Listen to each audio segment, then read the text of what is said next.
Bordas and Bordas Hotline of the Ireland Contracting Nightly Sports Call. Bob Pompeani, Ron Cook. A big loss for Pitt today. Their center, Jimmy Morrissey, had season-ending surgery on an ankle. He just last week was named the ACC Offensive Lineman of the Week at center. Very good players, played in 23 straight games. Ron, this is critical for a team that runs the ball the way they do, and now he'll be gone for not only the finale in Miami, but the ACC championship game. Yeah, but I mean, injuries happen, and I thought they were in real trouble when Virginis went down, the middle linebacker, and they've picked it up and played well. Give them a lot of credit to end up getting into this championship game. Now, I know they still got to play Miami. They lose this, they're a 7-5 team, but the next week they at least have a shot to play for a chance to get into one of the big bowl games, and odds will be against them. I imagine it'll be what would you say, 2 touchdowns, 3 touchdowns? You know what, though? Because they run the game ball the way they do, I would think that's going to be a points I'll take. I'll take Pitt in those points. Number one, they beat them there 2 years ago in Clemson. So I believe that they can keep it close at least. We'll see. Ron and Irwin, you're up next. What's up, Ron? How are you? Hi, good evening. Hey, Bob. Hey, Ron. Thanks for taking my call. I just want to talk. The last night's game was very entertaining, but like Mr. Cook, I'd rather see 21-17s or whatnot. But back to the Rams, they're a very good team, but they give up a lot of points. They spent a lot of money on defense. So did Kansas City. Kansas City's 30th in the AFC, or in the NFL, I mean. And they're giving up a lot of points. They spent a lot of money on, like, Talib and all those guys. But they both have very good playmakers on defense. Overall, I just think the league is what it is. Ron, thanks for the call.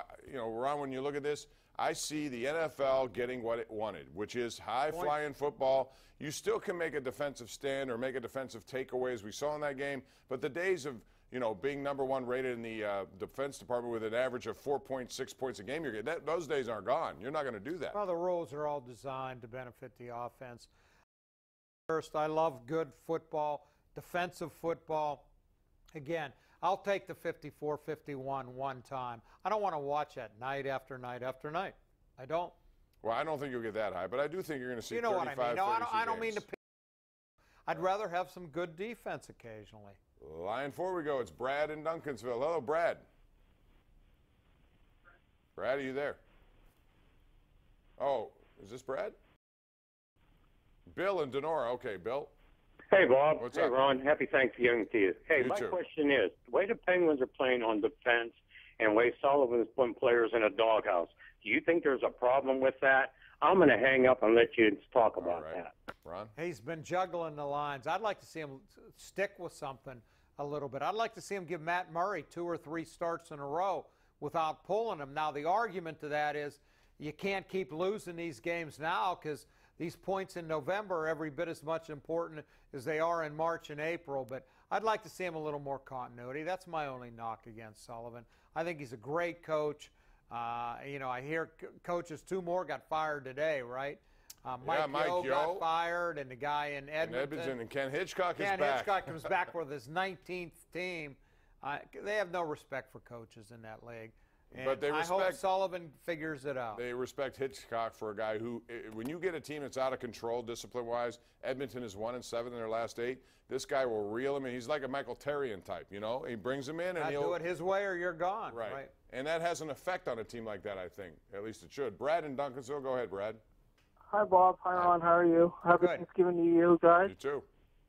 I have a Penguin question and a Steeler comment. Okay, make it quick, please. Do you think the Penguins are going to go out and get someone to speed up their game to help them out? And I think the Steelers, if they keep up, they're going to have a good run another season. What do you think? Thanks, Brad. Ron? Oh, I think they have a great shot in the postseason.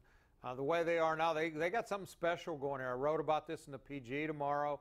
I like what this team is doing. As far as the Penguins go, Jim Rutherford's not going to watch this forever. He will make some deals. Already traded Hagelin. I thought that would get everybody's attention. Not so much in the results so far. But it's a tough time to make a trade right now, this part of the season. We'll see. I think it's going to be somewhat patient here, but you could see some guys coming up. From the minors. Who knows? We'll find out. Tomorrow, it's the Dallas Stars in Pittsburgh. We're going to take a break. Come back with more right here on Pittsburgh CW.